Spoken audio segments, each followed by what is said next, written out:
Morning सबको friends, सबको good morning. मैं हूँ मंजीत सकी और देखिए सुबह सुबह का मौसम। सुबह सुबह उठ के बोलते हैं कि सूर्य देव को प्रणाम करना बहुत अच्छा होता है, तो मैं भी सूर्य देव को प्रणाम कर रही हूँ।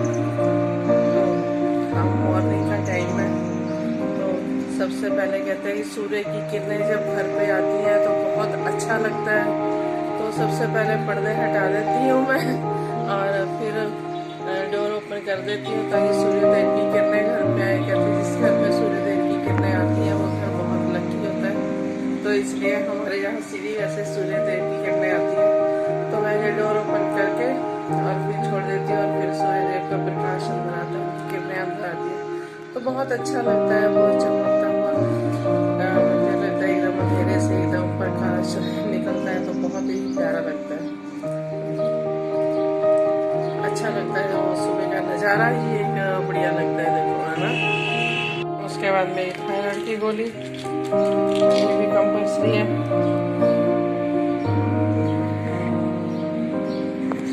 रोज के रूटीन की तरह कबूतरों को भी खाना देना मेरा बहुत जरूरी है, क्योंकि वो भी बेचारे देखते रहते हैं कब मैं उठूँ और कब उनको दूँ। अब देखो गर्मी का मौसम आ गया। कल मैं मार्केट गई तो कल मैं ये वाली बॉटलें लेके आई हूँ 6 फ्रिज की, और ये फ्रिज का कवर, और ये फ्रिज की फ्रूट रखने के लिए टोकरी, टावल भी लेके आई और भी कई सामान लेके आई मार्केट से। कुछ ना कुछ सब मौसम चेंज हो रहा है तो सब यहाँ पर तो गर्मियाँ आ गई, यहाँ पे तो आ गई है गर्मियाँ। कहते हैं कि चढ़ते सूरज को सलाम करना बहुत अच्छा होता है, तो हम भी करते हैं, लेकिन मेरा मानना है कि चढ़ते सूरज को तो सब सलाम करते हैं, लेकिन उस पर ढलते सूरज को भी सलाम करना बहुत ज़रूरी होता है। क्योंकि सूरज ढलता है तो चंद्रमा निकलता है, तो चंद्रमा की एक अलग रोशनी होती है। तो दोनों एक दूसरे के पूरब है, तो दोनों के हिसाब से चलना चाहिए ना। ये थोड़ी कि सूरज को ही कहते हैं कि जब बंदे के पास पैसा होता है, जब तभी बोलते हैं चढ़ते सूरज को सलाम है, उसके पास पैसा है तो उसको सलाम है, और जब उसके पास पैसा नहीं है तो उसके कोई हेलो हाई भी नहीं करके राजी, तो ये गलत है। तो अगर तुम चढ़ते सूरज को सलाम करते हो तो उसको जब वो ढल जाता बेचारा उसको तब भी सलाम करो, क्योंकि है तो वो सूरज ही, चाहे वो चढ़ता है तो चाहे वो ढलता है।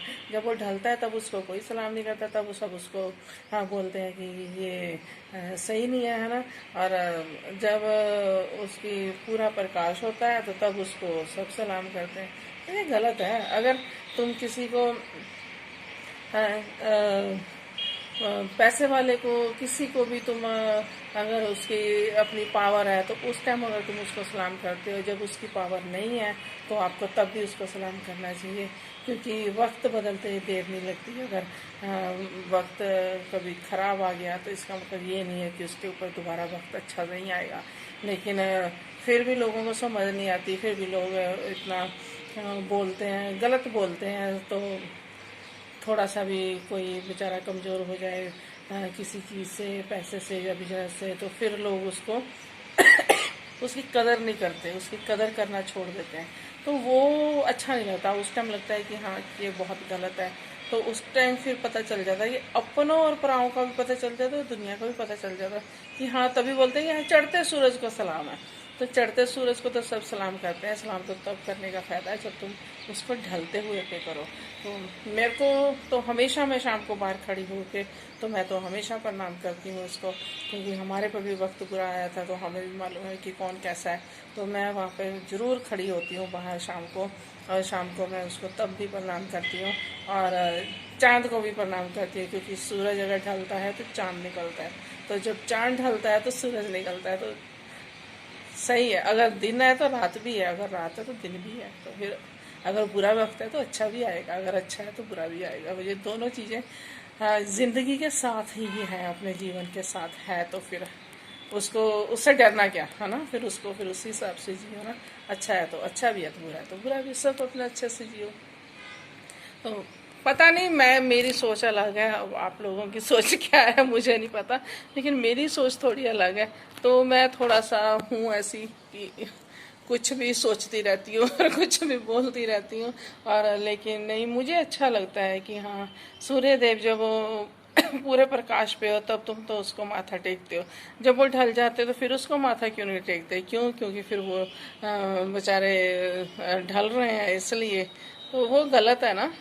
तो वो है मेरी सोच ऐसी। बाकी आप लोगों की पता नहीं क्या है, बताना मेरे को कमेंट करके क्या सोच है, क्या सही है या गलत है। ये मैंने आलू उबाले हैं, आलू मैंने उसमें से निकाल लिए और उसी गर्म पानी में मैंने क्या किया, थोड़ा सा सरफ डाल के किचन के कपड़े जो से पोने जिसको बोलते हैं उनको मैंने भिगो दिया। तो मैं कपड़े पोने कभी भी कपड़ों के साथ नहीं धोती, इनको मैं अलग ही किचन में ही धोती हूँ। तो इस तरह से भिगो दिया। अब 10-15 मिनट में ये सही हो जाएंगे, तो उसके बाद हम इसको धो के डाल देंगे।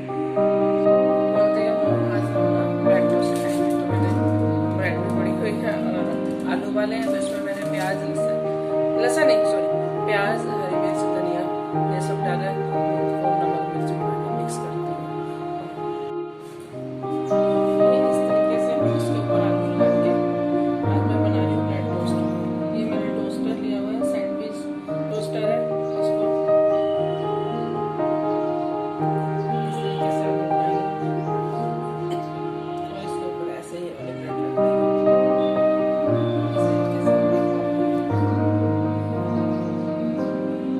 सुबह सुबह का ये नाश्ता बहुत जल्दी बन जाता है और बहुत बढ़िया बनता है और बच्चे बड़े सब इसको खुश होकर खाते हैं। ये देखो इस तरीके से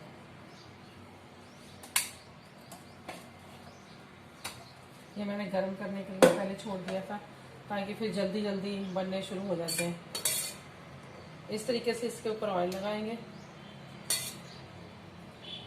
और इसमें ऐसे रखते हैं।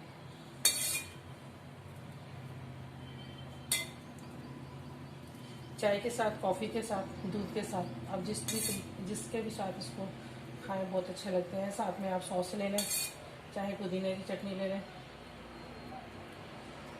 तो ये हेल्दी और टेस्टी नाश्ता होता है।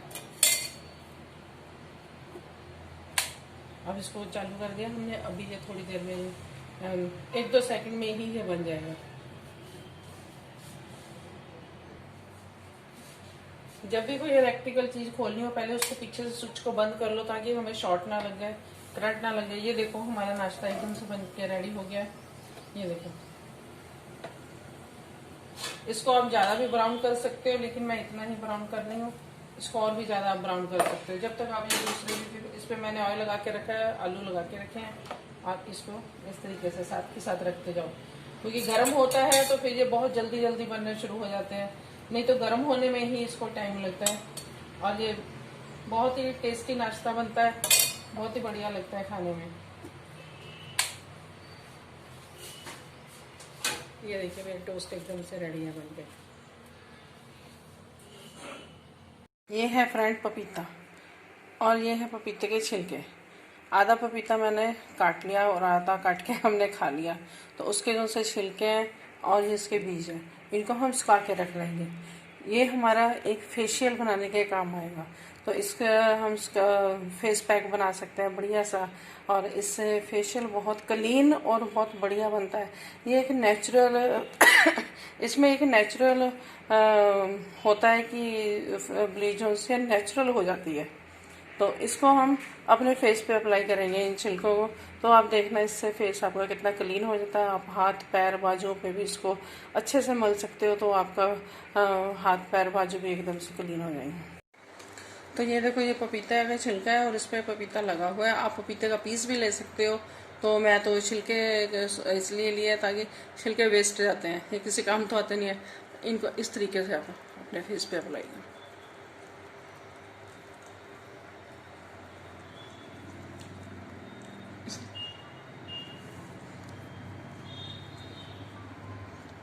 ये एकदम नेचुरल ब्लीच होती है, इससे फेस एकदम से क्लीन हो जाता है। हमारे फेस की जो गंदगी है, हमारे फेस की जो झुर्रियाँ हैं, वो सब सही होते हैं। जैसे फ्रूट फेशियल करवाते हैं तो उसमें पपैये का भी फेशियल होता है। तो ये वही चीज़ है। इस तरीके से आपने इसको अपने फेस पे लगाना है। अच्छे से आप गर्दन पे भी लगाओ, आप हाथों पैरों पे भी लगाओ।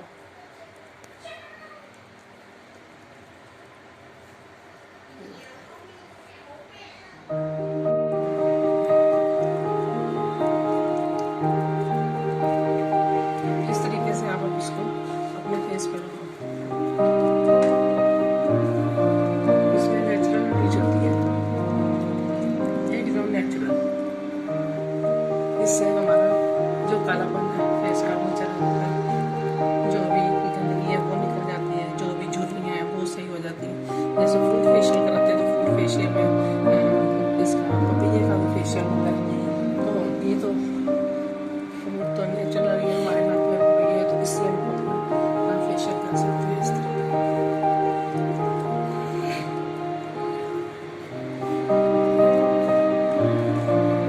इसको 5 मिनट ऐसे ही लगा रहने दो और उसके बाद आप अपना फेस को धो लो। अब मैं चली थोड़ा घूम के आती हूँ, थोड़ा मार्केट देख के आती हूँ, मार्केट में क्या क्या मिल रहा है क्या क्या नहीं मिल रहा। और अपने सूट भी सिलने दे के आऊँ, मेरे सूट सिलने देने वाले पड़े हुए हैं, वो देने जा रही हूँ। टेलर की दुकान पे जाऊँगी और सूट सिलने दे के आऊँगी। बहुत दिन से पड़े हुए हैं, जा ही नहीं पाई हूँ और ये काम ही नहीं ख़त्म हो रहे, कुछ ना कुछ चलता रहता है। तो अब जरा सूट सिलने दे के आती हूँ और फिर देखते हैं कैसा बनाता है टेलर, कैसा नहीं, कौन सा डिज़ाइन दिखाता है कौन सा नहीं दिखाता।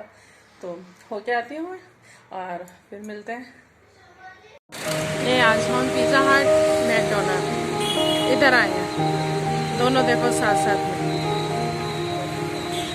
बहुत अच्छा लग रहा है।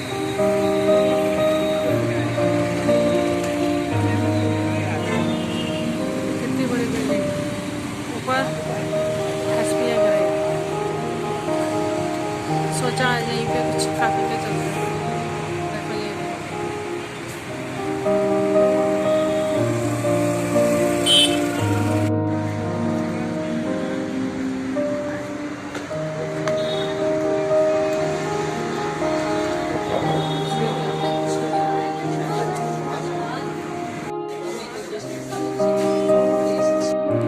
अभी मैं मार्केट गई थी फ्रेंड्स, तो मार्केट में काफ़ी भीड़ थी, काफ़ी ट्रैफिक था, लेकिन पीछे से ना एम्बुलेंस आ रही थी, कभी कोई एम्बुलेंस कभी कोई एम्बुलेंस आ रही थी।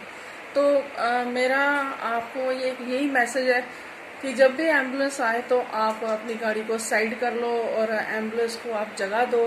प्लीज़ एम्बुलेंस फर्स्ट, पता नहीं किसके घर पे आफत आई होती है और किसकी लाइफ खतरे में होती है।